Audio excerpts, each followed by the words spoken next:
అద్దేపల్లి రామ్మోహన్ రావు ఒక సుపరిచితమైనటువంటి కవి, ప్రఖ్యాతమైనటువంటి విమర్శకుడు. తెలుగు సాహిత్య పరిచయం కలిగినటువంటి ప్రతివారికి రామ్మోహన్ రావు బాగా అనురక్తి కలిగించాడు. తన రచనల ద్వారా విశేషించి ఒక విమర్శకుడుగా అనేక గ్రంథాలపై తన అభిప్రాయాన్ని చాలా చక్కగా వివరించాడు. ఆయన రచనలు మనసుకు ఆకట్టుకునేటటువంటి కమ్మని తెలుగులో అనేకమైనటువంటి ఉన్నాయి. అయితే ఇందులో నన్ను ఆకర్షించినటువంటి ఒక కవితా నాటకాన్ని మీకు కవితా నాటకాన్ని పరిచయం చేస్తాను. రామ్మోహన్ రావు ఒక కవి, విమర్శకుడు, ఎప్పుడూ నిరంతరం ఆలోచించేటటువంటి ఒక అద్భుతమైనటువంటి వ్యక్తిత్వం కలిగిన కవి. అందువల్ల ఆయన సంఘం శరణం గచ్చామి అనేటటువంటి ఒక కవితా నాటిక రచించాడు.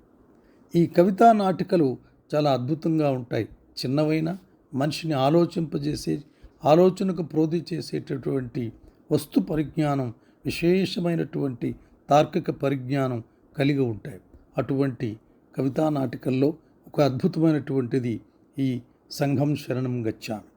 అయితే ఈ కవితా నాటికకు ముందు చైతన్య గౌతమం అనేటటువంటి ఒక చక్కనైనటువంటి పీఠికలో తన అభిప్రాయాల్ని చాలా బాగా విశదీకరించాడు. చాలా ఆలోచింపజేసినటువంటి విషయాన్ని గౌతమ బుద్ధుడి గురించి, బుద్ధుని ఆలోచన విధానం గురించి రాశాడు. అయితే ఇందులో ఈ నాటిక మొత్తం బుద్ధుడు మొట్టమొదటి చెన్నుడితో చెప్పినటువంటి, ఆఖరిలో ప్రపంచానికి చెప్పినటువంటి రెండు ఈ కవిత నాటికలో ఉన్నటువంటివి చాలా ప్రాముఖ్యమైనటువంటివి. అతని అభిప్రాయాలు ఏమిటి అనే దాని మీద కొంతవరకు నా శక్తికి, నా ఆలోచనకి అందినంత వరకు మీకు నేను తెలియపరుస్తాను. ఈ చైతన్య గౌతమంలో చక్కని మాటలు రామ్మోహన్ రావు గారు వ్రాశారు. ప్రపంచం మానవజాతికి ఇచ్చిన మహానుభావుల్లో బుద్ధుడికి ఉన్న ప్రత్యేకత మరొకరికి లేదు. వ్యక్తికి, సమాజానికి శాశ్వతమైన దుఃఖ నివారణ కోసం ఒక చైతన్యపూరితమైన తాత్వికతకి అంకితమైనాడు బుద్ధుడు. భారతదేశానికి సర్వకాల గర్వకారణం బుద్ధుడు. ప్రపంచంలోనే మొదటిసారిగా ఈ విధమైన తిరుగుబాటు చేసిన వారు ఆయనే. పైగా ఆధ్యాత్మిక భావనావాదం పూర్తిగా వ్యాపించిన వాతావరణంలో భౌతికత పునాదిగా తత్వాన్ని నిర్మించిన బుద్ధుడు ఎప్పుడూ మానవ జాతికి ప్రేరణగా నిలుస్తాడు. భారతదేశంలో ప్రగతికి అవరోధమైన కులాన్ని, మతాన్ని కూకటి వేళ్లతో పెళ్లగించటం ఆ కాలంలో ఎంత ప్రగతిశీలమన్నది నిర్వచనానికి అందని మహా విషయం అన్నాడు రామ్మోహన్ రావు గారు. రుజా, జరా, మృత్యువుల్ని మొదటిసారిగా దర్శించి ఆలోచన విధానాన్ని మార్చుకున్నాడన్న చరిత్ర ప్రసిద్ధ విషయం ఈ వచన కవితా నాటకం రాయటానికి రామ్మోహన్ రావు గారికి ప్రేరణనిచ్చింది. ఒక్కసారిగా మార్పు రావడం అన్నది కొందరు నమ్మకపోయినా, మనస్సు లోతుల్లో తీవ్రమైన మార్పు రావడం ఒకే సన్నివేశం వల్ల జరుగుతుందన్నది కొందరి అనుభవం. చాలామంది ఇటువంటి అనుభవాల్ని తమ భాషలో, తమ రీతిలో వ్యక్తపరిచారు. ఆ మార్పు ఒక వ్యక్తి జీవితాన్నే మూలమట్టుగా మార్చేయడం ఏమాత్రం ఆశ్చర్యం కాదు. నిజమైన మార్పుకి కొన్ని క్షణాలే కారణమవుతాయన్నది నిత్య సత్యం. బుద్ధుడిని ఒక చైతన్య ప్రవాహంగా అర్థం చేసుకున్నాను నేను అన్నాడు. అంటే రామ్మోహన్ రావు గారి దృష్టిలో బుద్ధుడు నిరంతర చైతన్య ప్రవాహం. నేను అటువంటి వ్యక్తి తనను మార్చిన పరిమిత అంశాల ద్వారా అపరిమితమైన పరిధుల్లోకి ప్రవేశిస్తాడు. అటువంటి మహానుభావుడే బుద్ధుడు. ఈ పరిణామక్రమం ఈ కవితా నాటకంలోనికి మూల సూత్రం. అపారమైన ప్రేమ నుండి రూపుదిద్దుకున్నది. అందుకే అది పీడిత మానవుల వైపు కేంద్రీకరింపబడ్డది. అందులోనూ పూర్తిగా భౌతికవాద దృక్పథానికి పునాది. వ్యక్తి పరిణామాన్ని, సామాజిక పరిణామాన్ని ఈ దృష్టితో పర్యాలోచించిన మహావ్యక్తి బుద్ధుడు. ఈ కవితా నాటికను 1965లో రచించాడు అద్దేపల్లి రామ్మోహన్ రావు. తర్వాత దాన్ని ప్రచురించారు.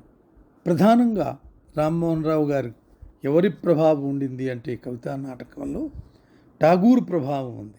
అందులో విశేషించి చిత్ర అనేటటువంటి ఒక కవితా నాటకంపై తాలూకా ప్రభావం రామ్మోహన్ రావు గారి మనసుపై ముద్రించి ఉన్నది. ఇందులో ప్రధానంగా బుద్ధుడు మొట్టమొదట ఆ దృశ్యాలన్నీ చూసిన తర్వాత చెన్నునితో ఎంత చెప్పాడో, ఎంత బాగా చెప్పాడో రామ్మోహన్ రావు గారు వర్ణించాడు.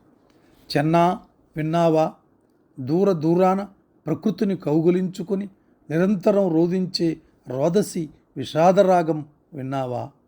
ఎవరో ప్రకృతిదేవి గొంతును నులమగా వెలువడిన జాలి ఏడ్పుడు వలె ఎవరో అనంత విశ్వాన్ని గుప్పిట్లో బంధించి ఆవలిస్తున్న రోదసి అంధకార రహస్యంలో విసిరేయటానికి వికటాట్టహాసం చేస్తుండగా నిలువునా కంపిస్తున్న నిరంతర చైతన్య క్షోభవలే మనస్సు కింద చీకటి కికారణ్యాల చివర సృష్టి మొదటి కదలిక నుండి కంఠం విప్పిన కరుణ గీతిక వలె చెన్నా విన్నావా? ఏమిటి వికృత రోదన? ఎక్కడిది అణచరాని విపరీత వేదన? రాజమందిరమంతా రమణీయ శిల్పభరితం, అంతఃపురమంతా కాంతా ప్రణయ గీతిక సౌరభపూరితం, ఉద్యానవనమంతా నవీన కుసుమ పరిమళ పరాగమారుతమయం. నేనిక్కడ కన్ను తెరిస్తే అందాలు, కానీ చెన్నా అందాల అడుగున అంతులేని ఊబి కనిపిస్తున్నది. భోగాల గుండెలో తుదిలేని బాధ కనిపిస్తున్నది. ఈ బాధ భరించలేను చెన్నా, ఈ దుఃఖాన్ని సహించలేను అని ఈ ప్రవేశికలో ఉన్నటువంటి మొట్టమొదటి బుద్ధుడు చెన్నుడితో మాట్లాడేటటువంటి అందులోనే బుద్ధుని తాలూకా ఆ జరామృత్యువుల మీద తను ఏర్పడినటువంటి కవి తన అవగాహనని చాలా అద్భుతంగా చెన్నుడికి బుద్ధుడు చెప్పేటటువంటి దానిలో చెప్పాడు. ఆఖరిలో బుద్ధుని ద్వారా ఏమిటి తన నిరంతర చైతన్య ప్రవాహం ఏమిటి, బుద్ధుడు ఏమి చెప్పాడు, దాన్ని సంగ్రహించి చాలా చక్కని మాటల్లో తాను పదిలపరిచాడు. ప్రపంచాన నిరంతర చైతన్యం ప్రవహించి తీరుతుంది. సృష్టి నిర్వాణ నిర్భరమైన జీవించి తీరుతుంది. శాశ్వత చైతన్యానికి అవరోధమై నిలిచిన జరా రుజా మృత్యువులారా, మానవుడు మీపై నుండి ప్రవహించే బాట కనిపెట్టాను. మీరు తాకలేని మానవ మహావిద్యుత్తును వెలికి తీశాను. అంతర్గత అనంత వేదనా సముద్రంలో కాల పర్వతానికి జ్ఞానవాసుకి మధించి శరీరాణువుల క్షణక్షణ చక్రభ్రమణంలో తపించి అంతరాంతర అనంత చైతన్య అమృత భాండాన్ని అందుకున్నాను. నవీన విజ్ఞాన వీధుల పురోభాగాన సత్యాహింసల సంపూర్ణ దీపికల్ని నిలిపాను. మానవ జీవితంలోని నిజమైన సత్యాన్ని చుట్టుకొని సమకాలిక సమాజ భావాలు, సాంప్రదాయిక ఆచారాలు, హృదయాంతర అజ్ఞాన అంధకారాలు తన నీడకు జడుసుకునే భీతి వలయాలు అయోమయ కాలకుడ్యాలుగా అతికించబడి ఉన్నాయి. మనస్సులోని స్వచ్ఛమైన సత్యాన్ని చాటడమంటే ఆ కుడ్యాల్ని పగలగొట్టి వెలికి రావటం.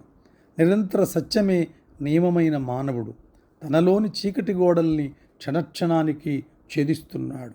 తనలోని తన కాంతిని క్షణక్షణానికి సమీపిస్తున్నాడు. ఇక అహింస అంటే ఇతర జనుల్లో లీనం కావటం. ఇవి చాలా అద్భుతంగా చెప్పాడు. అహింస అంటే ఇతర జనుల్లో లీనం కావటం. సకల విధాల అహింస సాగాలంటే మనస్సులో అగాధ మార్దవాలు చిమ్ముకురావాలి. ఇతర మనస్సుల అనంత మార్దవాలలో ఐక్యం కావాలి. నిరంతర అహింసయే నియమమైన మానవుడు తనలోని చీకటి గోడల్ని క్షణక్షణానికి ఛేదిస్తున్నాడు. తనలోని తన కాంతిని క్షణక్షణానికి సమీపిస్తున్నాడు. ప్రతి జీవి మనస్సులోని ఆకాశాల చిట్ట చవరి తూర్పు దిక్కున అనంత నిర్వాణ జ్యోతి విశ్వ చైతన్య తైలాన వెలుగుతున్నది. తనలోనికి తాను సంపూర్ణంగా పయనించిన మానవుడు తన నిర్వాణ జ్యోతిని తన శిరస్సున వెలిగించగలుగుతాడు. ఓ రుజా జరామృత్యువులారా, సంపూర్ణ సత్యాహింసలు సమగ్రంగా వికసించిన జగత్తులో నిర్వాణ దశ నిరంతర చైతన్య స్వరూపమై వెలిసిన జగత్తులో మీకింకా నిలువ నీడన్నది లేదు. మీరు జగత్తులో బ్రతకటానికి వీల్లేదు. వృజా జరా మృత్యువులు అదృశ్యం ఇన్నాళ్లకు అయి తీరుతాయి. అంతరారణ్యాల రోదసి రోదన నిర్వాణానందలీనమై నిట్టూర్పు వదిలింది.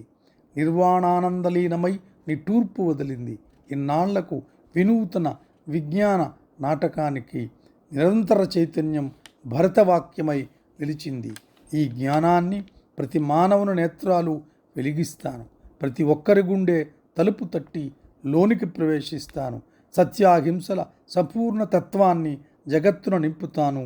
నిరంతర నిర్వాణాన్ని ఈ ప్రపంచాన సాధిస్తాను అని చక్కగా ముగించాడు.